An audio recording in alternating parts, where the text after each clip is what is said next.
and you really took me under your wing. And I'll never forget how much you raved about this Coach Kelly guy. And I was like, that offense sounds pretty fun. Like, he must really get what's going on. And little did we know what was going to happen that 2007 season. You started and played a lot of those games, and specifically in one of the most memorable and exciting games in Duck history on October 27, 2007, when the number 5 Ducks took down the 12th ranked Trojans 24-17. What do you remember about that day? Yeah, no, I remember a lot about that day. That was a fun game.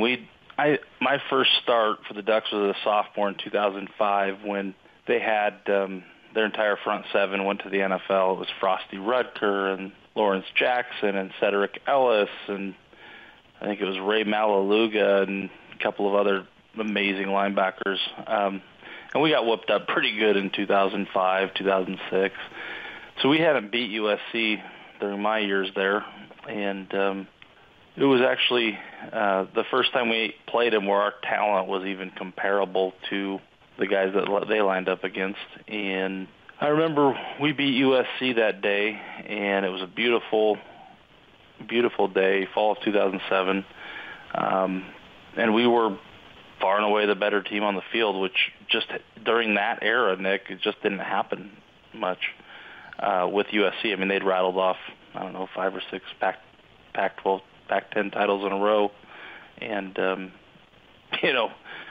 with the talent we had on offense, and then Chip being around with his vision, it's pretty different to walk off that field a winner when you're used to being outclassed by the good old Southern California Trojans year after year.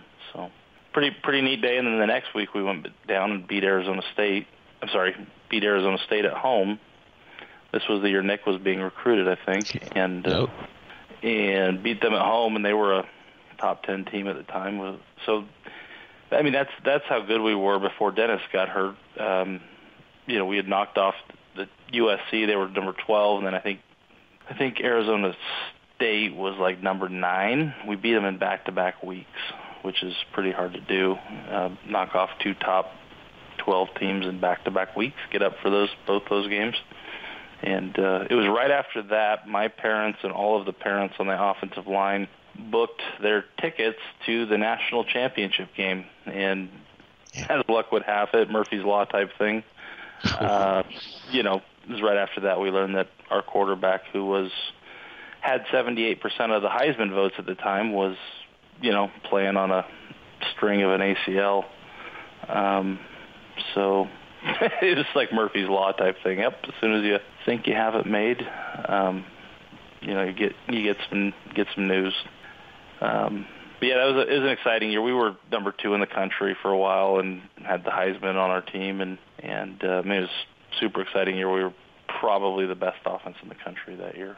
Kind of the start of the momentum of the Chip Kelly area. So.